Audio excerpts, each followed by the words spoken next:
Bedford, Massachusetts is a town steeped in rich New England traditions.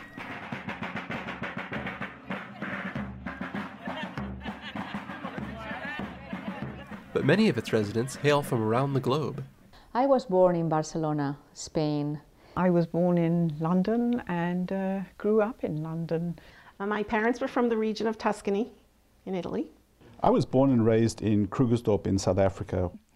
I was born in Taiwan. I was born in India, in city Meerut. I was born in Kanpur, in northern India. I was born and raised in Buenos Aires, Argentina.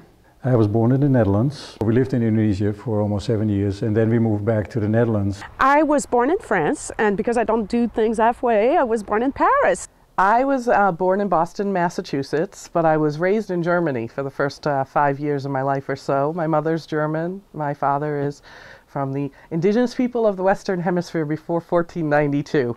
It gets cumbersome, so I usually shorten it to Native American because that's what I grew up with, hearing the respectful way in this area of the country. Even though some of the people in our town have moved to Bedford from far away, they stay connected to their unique cultures through the food they cook and share with family and friends.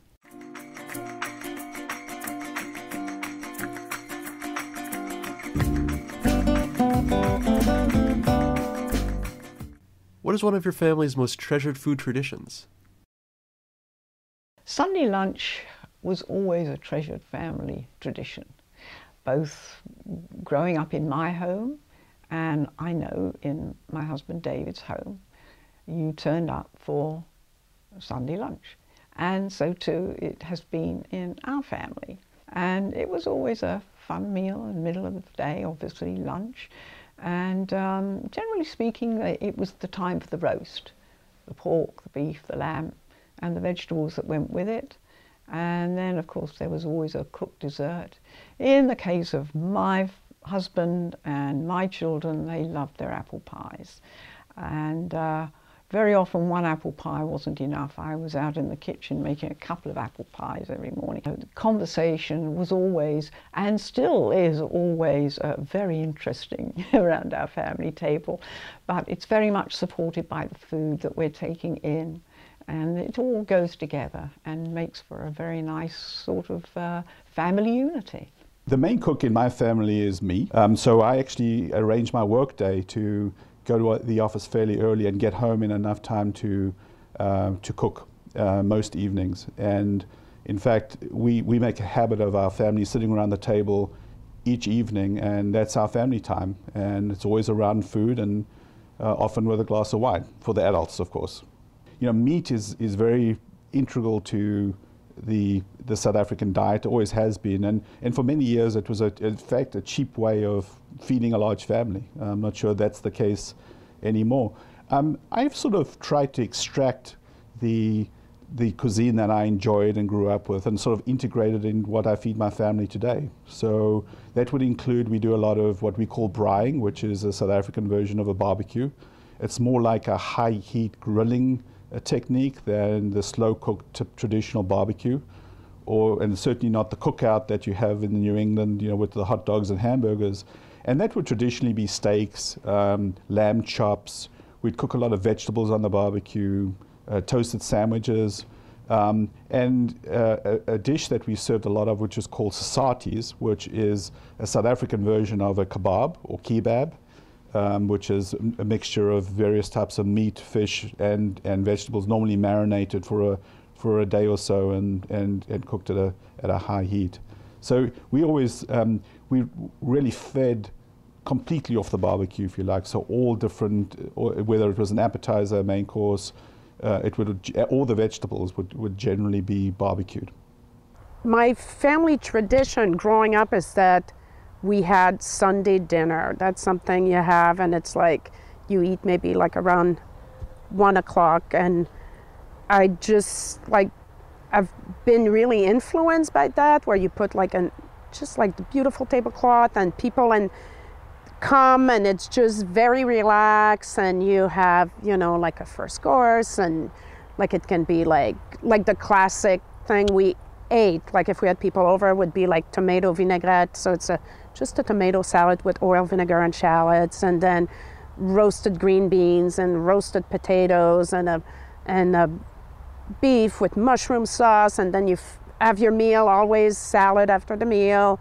And then we had people that would come and they'd bring dessert from like the French pastry that they had in Montreal, like all kinds of like little éclairs and religieuses and Napoleon, and then we'd all gather together, and those are like nice traditions that also Philip grew up with because his mother was French, and that's what we've done with our family. And sometimes you don't always have the time, but once in a while we'll go, you know, let's have like the Sunday dinner, and it's around 1 o'clock, and then you don't have the big meal at night. And you can even do it in the garden or have friends over, and it's something that's really, really nice, like just stopping and gathering at the table at the end of the week and be together. The food that Barbara and I like is a great variety. You know, it's never the same. If I had a choice, I would eat Indonesian food twice a week. We have a good friend of ours who loves it, and he and I were in the Dutch military. And when I came back from Indonesia and back from France, I had to go into the military. It was mandatory 2 years in the military. And the tradition in the Netherlands, which still exists, that the military every Thursday night serves Indonesian food. And so he will call us on Wednesday and say, you know what it is tomorrow? And say, it's Thursday tomorrow. He said, Indonesian food. So he expects me, he doesn't cook, so he expects us to go to his house, or he comes here and he enjoys the Indonesian food. And so that's a part of the tradition. So not every week, but I would say 3 times a month on a Thursday we will have Indonesian food. Not something that's big. Usually what I make is, there are 2 main dishes which are very typical Indonesian: nasi and bami goreng. And goreng means fried, and nasi is the word for rice, the Indonesian word for rice, and bami is the word for noodles.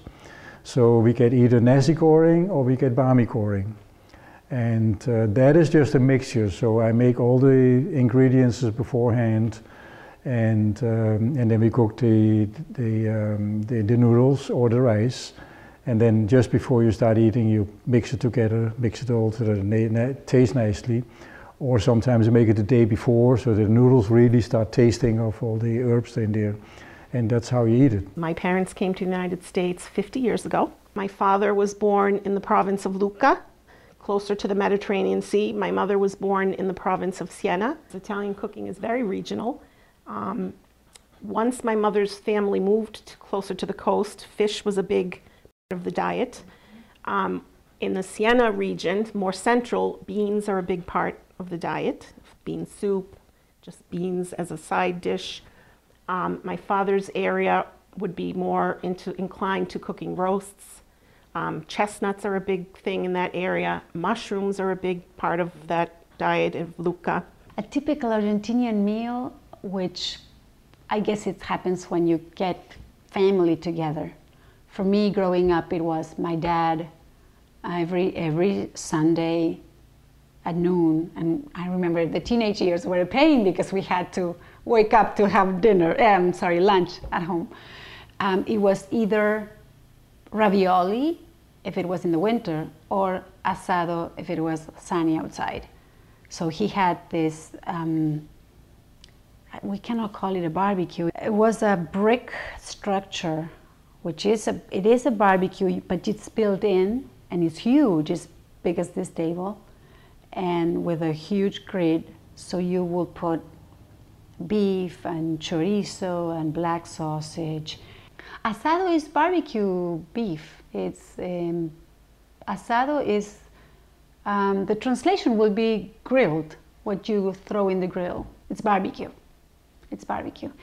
We do not use barbecue sauce. The only thing we use is salt. That's it. And there's one thing that we prepare. It's called salmuera, which is kosher salt with garlic and crushed red peppers in a bottle. You put water in it and you pour it over the beef while it's on the grill. It's delicious. I think that is my most family treasured tradition, my dad's asado. And only because, well, he passed away a few years ago, so I miss him dearly. Yes, that's a huge family thing. We go home and we still make it, but we wish he was there, of course, to do it. Right now it's my brother-in-law who takes over the asado. What comfort foods do you make to remind you of home? The foods that I usually, we as a family, look for comfort is, it's called chaat, street food, so that's like really, spicy and very tasty. So there are different types. They are like these street vendors who would stand on a cart and they have their little stove and they would, make different types of food on it. So it's just the charm of, standing there on the streets and eating that, and it's mostly finger food. So I mean, they'll give you in disposable plates and all, and you just, eat it while standing there. So that is like, of course, we don't have this over here, so we kind of make it, and luckily now we have all the ingredients available, so we try to recreate that. Eating like good bread with like great butter, and even as a kid having like le goûter, which is like a little snack when you came home from school, was a piece of baguette that my mother would slather with like wonderful butter and then like a big chunk of chocolate. So you would just eat that, or like the best, like simple things like the best strawberry ice cream or the best strawberry jam. Like you can really taste the strawberries. So that brings me back. I feel like those tastes have been lost with like manufacturing. Like it's not as good as it used to be. So I think I could take comfort when I'll eat something that tastes so genuine, when it's just like boom right there, and like you just have like even just 3 flavors, that comforts me. Like just even like lentils and sausage, like that's one of my favorite comfort food. And I remember my mother would call me when I was not living at home anymore, and she'd be like, we're making lentils and sausage, because it's nice, you have like this wonderful mustard with it and the great like genuine sausages and the little like pre-lentils, and it just like flavor that's unaltered and like just genuine and real. So that's comforting. One of my favorite comfort food dishes is bean soup, which is very Tuscan. Certainly all kinds of pasta dishes, whether it's a bolognese sauce, which has meat in it and tomatoes, or a creamy sauce. I like vegetables, odd vegetables, like broccoli raba, which is a very Tuscan thing. Another awkward, odd vegetable is called cardoon, which looks like a big celery stalk that my mother makes for me on Christmas Day every year, which is a big treat. I'm going to talk about tapas a little bit because I think it's quite well known around the world. And we consider tapas like the fast food for the US, because it's something that you don't have to wait. You can ask, as soon as you go to a bar, you say, well, can you give me a little bit of this, that, and in 5 minutes you have it. Eating tapas is also a social event, and you get together with people. Maybe you are standing up, you don't need to sit down. You stand up with a glass of beer or wine, and then you try different tapas, and you talk. And the idea is to get together with people. So, I mean, the tapa that is quite common all over Spain is like tortilla de patatas, potatoes omelette. But depending where you live, they are going to serve it with something quite unique from that area. And like in my area where I'm from, it's quite unique because they are never going to serve you that tapa with this side any place in the rest of Spain, and which is just bread with some tomato on top. It's what we call in Catalan pan tomacat, which is slightly different than in Spanish. And it's quite unique. I mean, for us, I would say that bread with tomato on top, it will be like corn for you here, or like a peanut butter jelly sandwich. We don't have the sense of the comfort food, things that will make you feel better. It's not the food. I think it's the whole process. It's getting together. We make every possible effort to have meals together. Are there any foods you miss from your home country? I guess there's a few things that I sort of miss that I haven't been able to find here. And the two are, one is called a cook sister. It really is a deep fry. It reminds me a little bit of like a donut. It's braided, it's deep fried, it's sweet, and it has a glaze on it. It's very, very, very sweet, but the texture is not dissimilar to a donut, maybe a little more crunchy. And they're delicious, but not good if you've got high sugar levels. The other is a dish called vetkoek, which I think has Dutch origins. It's in essence a batter that is also deep fried, and it's cut in half, and it can be filled either with a savory filling, like ground beef, for example, sort of almost like a bolognese sauce, or something sweet like a jam. And again, not very good for you, but absolutely delicious. Well, a lot of the food we can get here, or we bring it back, some of the herbs we bring back from the Netherlands when we go there. There are a couple of things that I really miss, and that is a good ripe banana. You cannot imagine what a banana tastes like when you get it from the tree. We had several banana trees in the yard, and only once in a while, maybe every 5 years, I get a banana somewhere in the supermarket, wherever it is, and I peel it and I said, Indonesia. That's how it smells. One of the things you cannot get here is herring. Herring in the Netherlands, maybe you've seen pictures, you know, the tourists, they eat herring like that. It's a raw herring. Everything inside is out, the head is off. But they marinate it already on the ships when they catch it. And then the herring comes in. And then you go, they have these booths in the markets where you get the fresh herring. So you ask for herring and you dip it in some fine cut onions, and that's the way to eat it. It's the best way to eat it. So you take a bite and you take a bite. And we have tried to get it here, and it's impossible. It's very surprising because most of the herring that you eat in the Netherlands is caught outside Massachusetts. And so they get it here, ship it to the Netherlands or Belgium or France or Denmark, and that's where they eat it. There are places where I can go get the groceries that we really miss. There's something that is typical Argentinian. You will see it in some other countries, which is the dulce de leche, and I'm sure you've heard about it. It's the milk caramel. And there's a place in Waltham that carries our brands. So that's where I go, and that's where I get my dulce de leche, my yerba for the mate, which is the Argentinian traditional drink. It comes from the Indians, it's Argentina, south of Paraguay, south of Brazil, Uruguay, and it's a kind of, it's the closest thing that you will find to a green tea.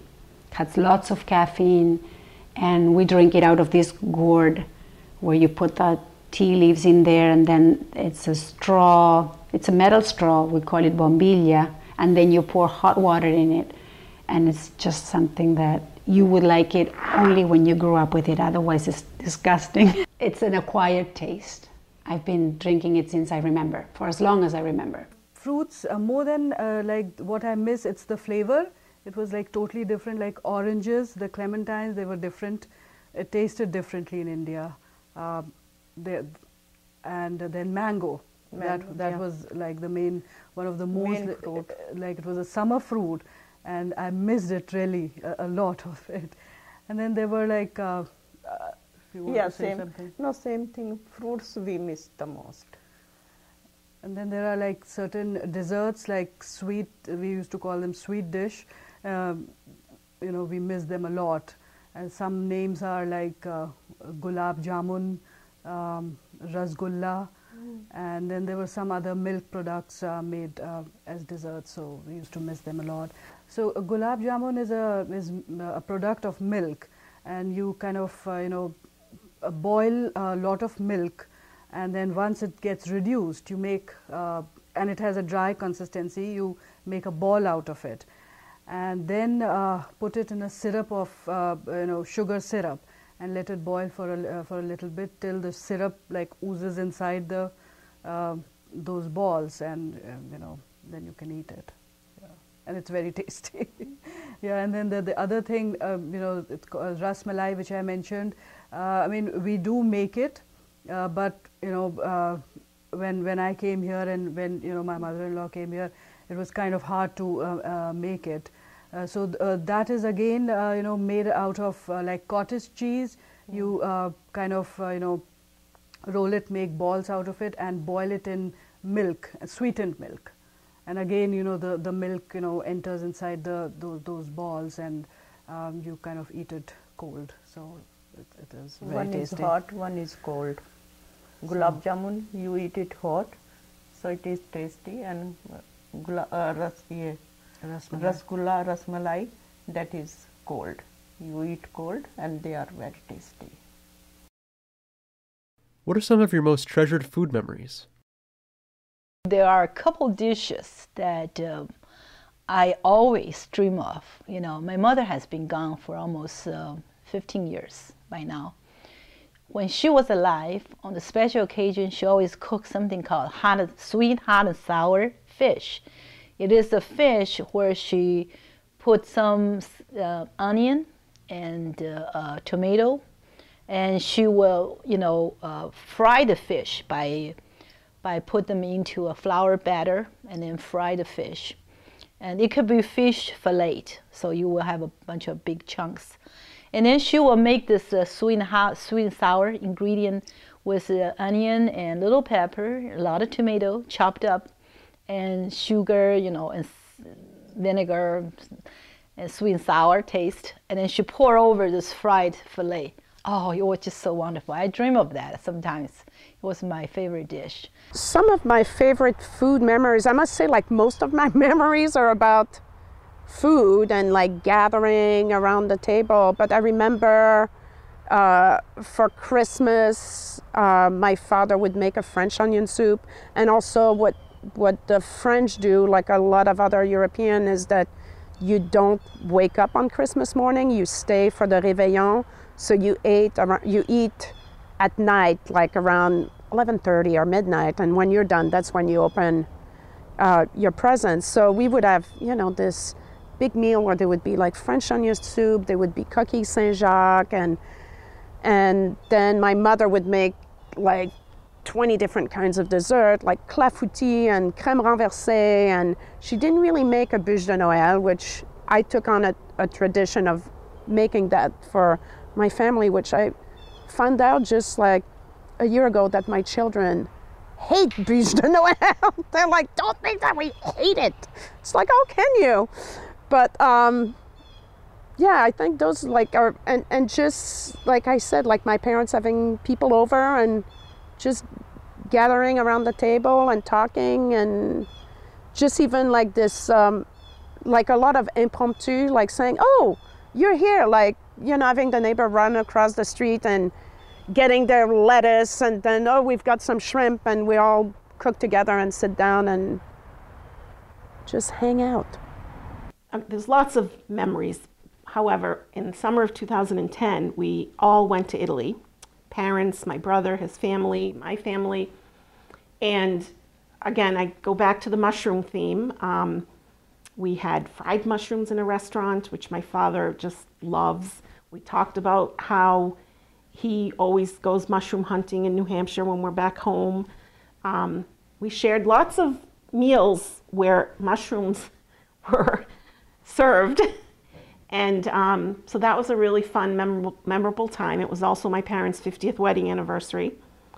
One other item that I've actually made here is pumpkin fritters. It's hard to find the pumpkin that is dry enough in its texture when you cook it to pull this off, but if you can find it, it is delicious. And it tends to be mixed with flour, egg, again deep fried, and it's served with orange, squeezed orange, and cinnamon sugar, which often on that would be a meal on a Sunday night that my mom would knock up. The most treasured food tradition for me would be Maybe the Christmas food, because that's the time that we were waiting just for the whole year to have that food. And I bet that when we were young, it was a waiting because we loved it. And which is, again, we're talking about different food in different areas of Spain. The menu that is served in Catalonia for Christmas time is extremely different to the rest of Spain, and it's a peasant menu. So you have like a chicken broth soup, and then you eat whatever's inside, whatever you boiled in that soup, you eat it. And then the third thing that you eat is a turkey that is stuffed with a lot of dry fruit, like prunes and apricots and raisins, and also there is some cinnamon stick there, apple, what else, some pine nuts, and then you cook it in the oven, and all these flavors come together, and it's sweet and delicious, and also you put some champagne on top. And to me that was the top of the top. That turkey was caramelized. It was delicious, and I still cook that turkey. For me, it's a must. I have to do it, and of course, with 3 boys, some of them they like it, and some of them they don't. But I don't mind.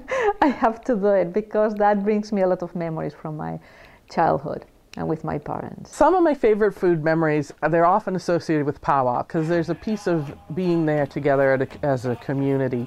The New England clam bake is totally Native American, indigenous in origin. And it's the Wampanoag people that like dug out that hole on the beach and threw in the clams and mussels and lobsters. Those are all indigenous to this area. And there was so much cod in the ocean that some of the travelers from Europe described it as you could walk across the ocean on the backs of the fish. I mean, they're the size of sharks. They were huge, which isn't now, but that is why it's called Cape Cod. So the idea of having a big fish clam bake, and when that happens at powwow and it's available, somebody's making a clam bake, that's always exciting. The other thing that's exciting at powwow is when someone grills up some buffalo ribs or brings in some traditional meat, a venison stew. Those aren't things that you get usually at your local market, so it's a lot of fun when you can have it. And even if you have just 1 rib or 2 ribs, it gives you that flavor and that feeling of being together and remembering that that's what your ancestors used to do all the time. So those are good times. Did anything about food surprise you when you moved to this country? For me, one of the shocks I had when I moved here was going to a restaurant, and I could notice the waitress like just pushing me to leave the restaurant. And for me, that was unthinkable, because in Spain, when you were going to a restaurant, the goal was to stay there, to have coffee and to talk.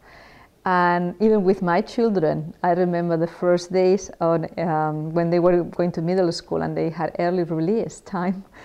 And they asked me to go to the center. I was giving them money, and half an hour later they were home. And I remember I was kind of reprimanding them. I didn't give you money just to have a sandwich and then come back home. I gave you money to stay with your friends, to talk, to enjoy the sandwich, and then to come back home. And then my children said, yeah, but my friends, the parents told them to go home right after they finish the sandwich. Straight home after they finished the sandwich. So that was the first time that I could notice a cultural difference, that their friends, they really had to have the sandwich and then go straight back home. And for me, I said, if you do it again, I'm not giving you the money. I want you to enjoy that hour. So there was a cultural difference I could notice. The thing which surprised me about the food when I came to this country was mainly the vegetarianism that I was used to. Was that element was missing here. I mean, there was a lot of meat eaters, which was not surprising. But you know, coming from India, where I had never eaten meat, in my 25 years that I was there, being exposed to so much of non-vegetarianism, that was the most surprising part. And even though you hear these stories, yes, that's the way it is here in the US, but once you come here and you kind of experience it, then you realize how much it is. But I have to say, over the last 16 years that I have been, I have seen a huge difference. Whenever you go to restaurants now, there is always something vegetarian. So, I mean, we find, something, we do eat out a lot, so, I mean, but we are always able to find something. I learned about the difference in terminology for the same item in a startling manner. When we first came here, I went to a butcher's in Cambridge and I wanted a piece of roast beef, and I asked for a joint for the weekend. In other words, the English word for a roast. And he didn't know what I was talking about, but he was obviously thinking about something quite different. And he looked at me in a most startled way. And I realized that something wasn't quite right here. What foods do you cook for special occasions? There are certain dishes that I cook them for special occasion or for holidays. So on Lunar New Year, I always manage to cook 3 items. Dumpling, which is certainly a symbol, a very traditional symbol for Lunar New Year, because it's shaped like a nugget. The nuggets, like golden nuggets, so when you eat dumpling, you're like, associated with wealth. You are collecting nuggets, you're going to have a good fortune, and you're going to have, a lot of prosperity in the coming years. So it's just a symbol of wealth for you. So I always cook the 10, they call it 10 ingredient dish. It's a 10 vegetables, no meat, and everything's sliced into very fine slice, and then you stir fry them all together. And it's wonderful. It's a very, very good vegetarian dish. And this 10 things just means abundance, means, it's just a very, very traditional New Year Eve dish. And third thing is egg roll, because egg roll is not necessarily Lunar New Year food. It certainly can be cooked at any special occasion because it takes a lot of time to do it. But my sons love them. They always bag me. Then I always tell them, say, wait until Lunar New Year, then I will cook them. Cooking for special occasions, of course, have special foods. And I would say Christmas and the holiday season is really a biggie. And we have the big fruit cake, which is different to American fruit cake. It's not quite so fruity. There's more batter to it, if you will. And that's covered with marzipan and an icing called royal icing, which is made so that it hermetically seals your cake, and so it doesn't dry out. And then that's decorated with various little ornaments, which are sort of traditional things to do. And then there is, of course, the Christmas pudding, which can be made several years in advance, and you just use them up, and 3 or 4 years later you make some more. With our Christmas puddings, we have a tradition that once it's all been put together, and it takes quite a lot of putting together. It's a little easier now with Cuisinarts and things like that, but when our children were younger, some child was given 3 lemons to scrape all the zest off and then squeeze the lemons to get the juice out, and so on. Everybody had their job. And anyway, once we get it all together, we would stir it, and you would stir it and you would put your wish in it, which of course you didn't tell anybody else because otherwise it didn't come true. Now, of recent years, I make the Christmas puddings, and how do we get people to put the wishes in? Well, we use modern technology, and so I phone my children and ask them to put their wishes in. And I phone my sister too, because I always send one to my sister to put a wish in for her family. And David, my husband, puts his wish in. And then the last time I made Christmas puddings, I called my son Adrian and asked him to put a wish in the Christmas pudding. He said, well, actually, he said, I'm in a meeting right now. I said, oh, I'm so sorry, I'll call you back. He said, no, no, no, he said, I'm sure they'd all like to put a wish in. So he explained what it was that was necessary. And as I stirred the pudding, there was sort of lots of background laughter. And he said, okay, I think we're done here. Okay, it's all and done? He put the phone down. So that was a very special Christmas pudding. We had the first of those a couple of years ago. So an extra rich mixture, obviously. So when I think about foods for special occasions, I think about the plants and animals that are significant to that season, because the big celebrations for me are the two solstice and the two equinox. Sometimes I'll make cookies in the shapes of certain animals, and that helps us remember which animal. So I have like this huge set of cookie cutters, not your traditional animals, right? So, you know, the animals that I have in my cookie cutters are things like a moose and a turtle and even some stingrays, you know, other kinds of animals, because I specifically will make them to help when the kids were younger, I did it more regularly to help them realize which animals went with which seasons and the meanings around that. In terms of the food, when I send out my invitations to solstice and equinox, I research a little what's in season in this area of the country, because part of the event is to be in balance with what's the natural environment around you. And in order to be in balance, you need to bring in the foods that are growing and are appearing in this season.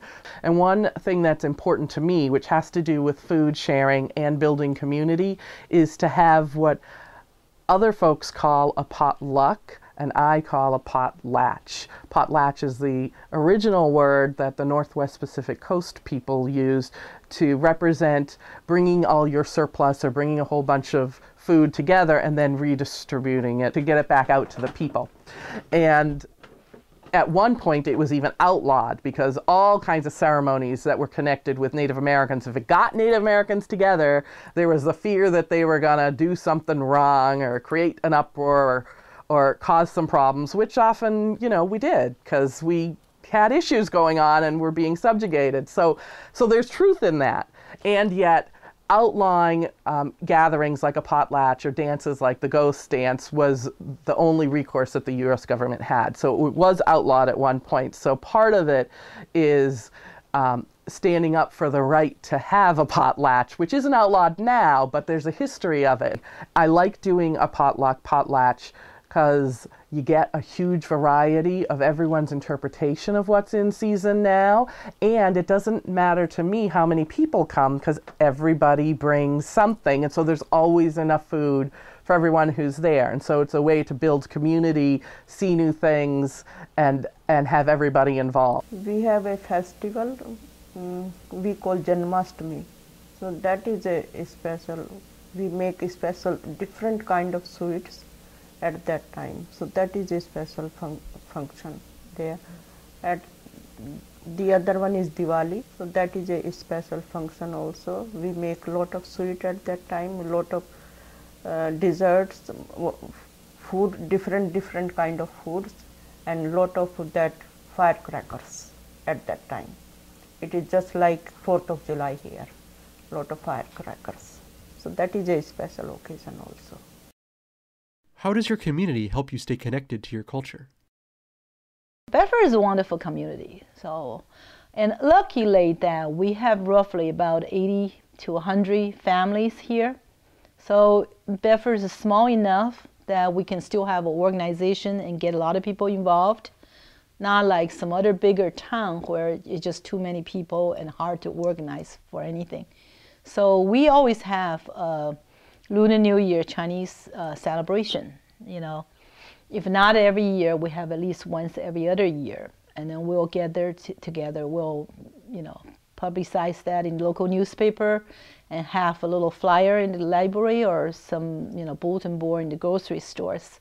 And then we'll get a lot of family, usually 30, 40 families together. We start with a potluck. Potluck. Then after that, we have some performing arts, have kids sing songs or dance or some Chinese instruments that performed for the audience. We are members of the two Dutch clubs or organizations in Massachusetts. One is the Dutch Business Club, and the other is in cultural. A very different business. They talk about, they invite people, talk about the connection between the Netherlands and investments and in general the economy.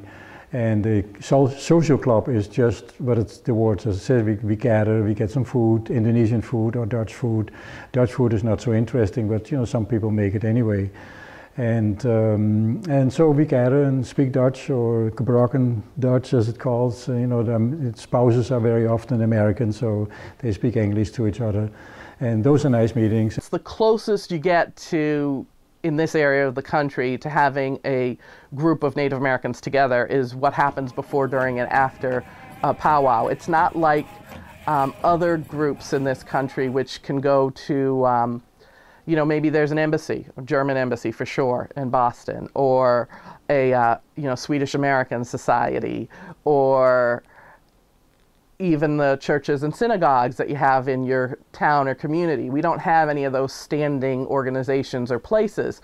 So for us, the powwow is the way that we gather from the region, and we're intertribal, which means multi-tribal, means many different nations. And we prefer the name nations, but of course tribal kind of sticks. People come from all over, we gather, and we learn about the culture and the community and get to be with other people who know where we're coming from. We don't have to start explaining it as soon as we meet. I'm not going to be able to go to Germany and find a community doing Native American things. If it's not happening in the Americas, it's not happening. So I feel much more responsibility and obligation to keep my culture alive, to doing something. And so I purposely make the decision to build a community and do my traditions, whether it's Native people or not, because it is partly the cultural piece of it. For a small town, Bedford has an amazing mix of cultures and cuisines. Be sure to watch Disc 2 to see each of the people featured in this program show you how to prepare their signature dish.